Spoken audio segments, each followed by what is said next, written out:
The Grey. Is it great? Okay, before I begin this review, I don't usually do this, but we're going to watch the trailer. So here it is.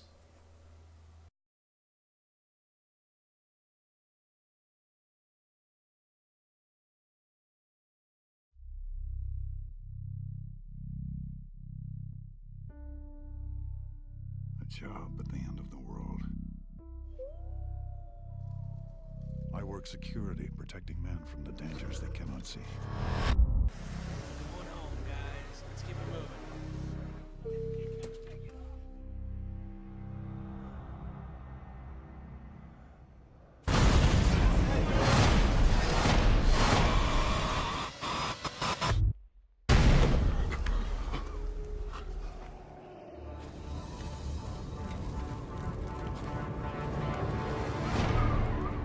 We need a fire.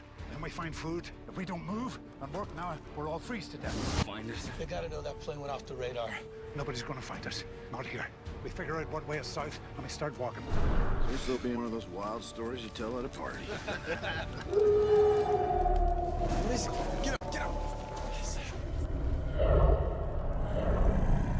Don't move. Stare right back at him. If we can get to that tree line, we can better defend ourselves. Go! We got a better chance of finding shelter. You're kidding me. We can climb down. Follow the river. Don't stop!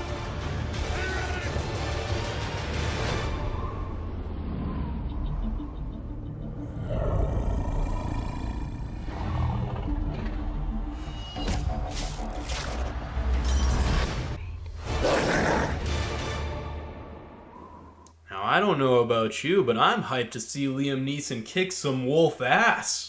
Well, you're about to be quite disappointed. The Grey isn't that kind of movie. Not even close.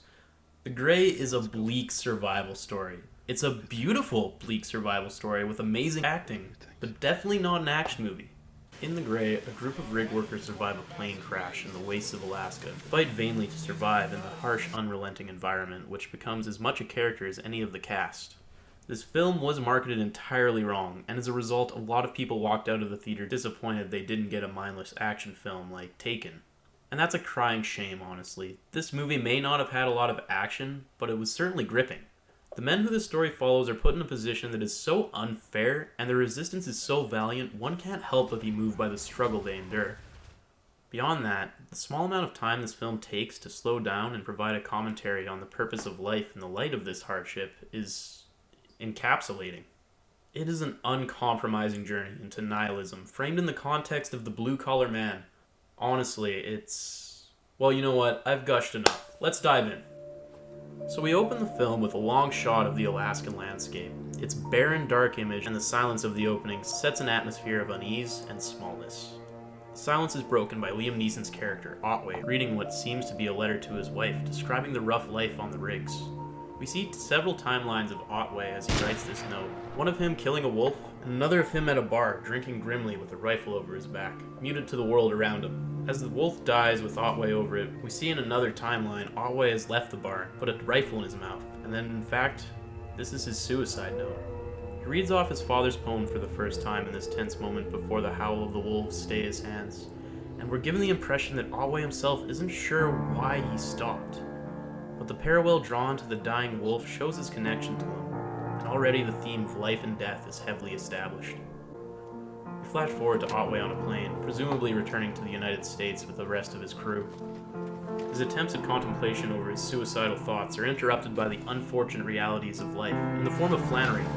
This establishes the next part of the film's overall message.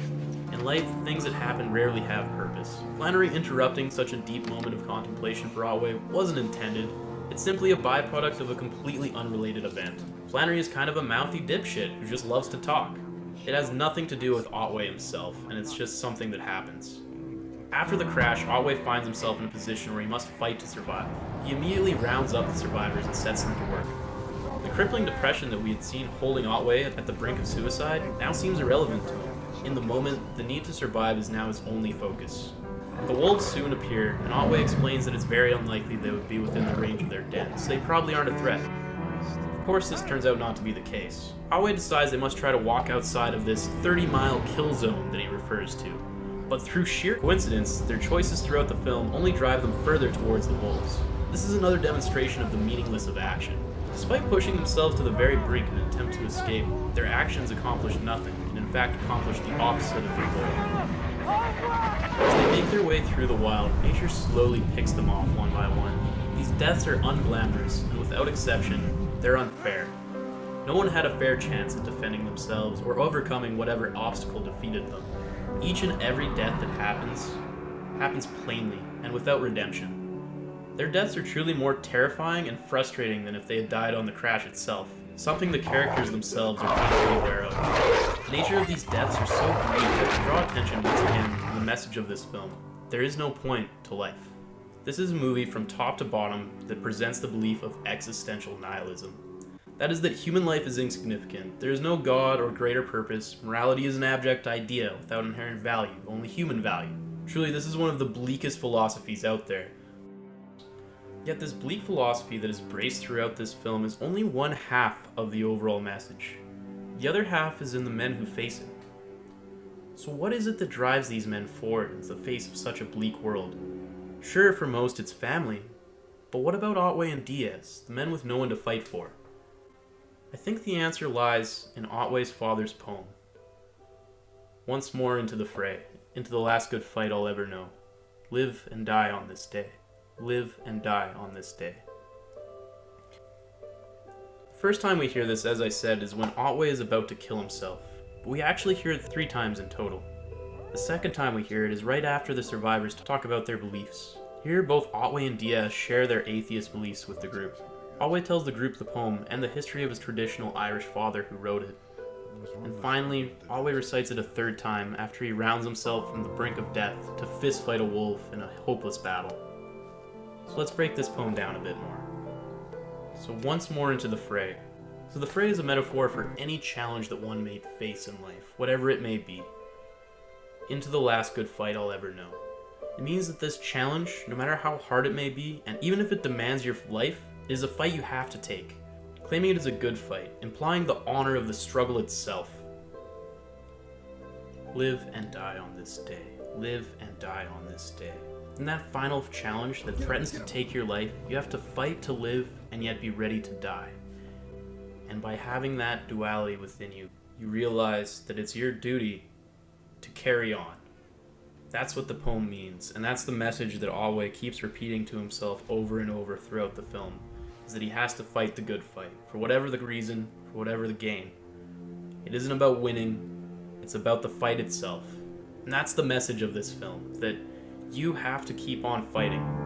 And no matter how bleak the world around you may be, it's the fight itself that's the reason to keep living. However, Diaz doesn't have this poem to refer back to understand, to have internalized. As this is a poem that Otway heard many, many years ago, and as he said, he read it at his father's funeral. So it's something that he has internalized quite deeply at this point. So what is it that ultimately causes Diaz to crumple when Otway carries on? I think there's a very interesting reason behind this ultimate divide between the two. Notably, Diaz acts as a foil to Otway. This can be discovered when you realize they both have the same first name, John. The big distinction between the two characters that Diaz tries to draw attention to is that Diaz is afraid. Otway calls him out on it himself, and Diaz shows his fear in his actions. The reason Otway isn't afraid is because he's ready to die, while Diaz isn't. Otway's dead wife repeats to him, "Don't be afraid," over and over throughout the film, reassuring Otway. The difference between them because of this is quite apparent. Diaz is angry and defensive, while Otway is relaxed and open. Diaz acts foolishly and impulsively, while Otway acts with initiative and constructively. Diaz is also shown to be far more selfish than Otway. When Diaz stops, it's because the fear that's driven him so far evaporates, and without that fear to drive him, he's left with nothing, and he just collapses on the riverbank, succumbing to his fate. After they leave Diaz, Hendrik comments that Otway had the same look as Diaz right before he went to commit suicide. We can infer from this that Diaz and Otway experienced the same level of exhaustion, but at different times. While Otway overcame it, Diaz succumbed. And the difference between the two is the poem that Otway draws on. He feels a responsibility to endure. A responsibility that I don't think he himself truly understands, whether it's for his dead wife, or his friends, or just because of the fight itself. He just knows that he has to fight. All this boils down to a beautiful commentary on endurance in a nihilistic landscape. The Grey shows us a sad tale of death and despair, but within that story is the shining ray of strength in spite of all of the crushing hardship of life. The surrounding blue-collar atmosphere of the characters can cause people to turn away from the film, but I think it's a brilliant choice to use such clear and determined men over the backdrop of such an intrinsically philosophical landscape. They present this idea in such a way as to say that despite the smallness of the individual and our limited capabilities, we must always rise to the fight even if we lose. It's truly a captivating tale that left me reeling. A solid 9 out of 10. This is a must-see if you enjoy philosophy or dramatic films. In either case, I think you will walk away satisfied. So that was The Grey. You know, that was pretty bleak. Honestly, I think a lot of people didn't get what they expected. That was a nice movie, right?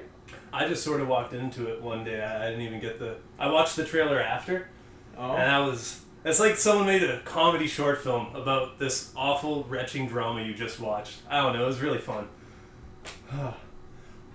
Alright, so yeah, like, comment, subscribe below.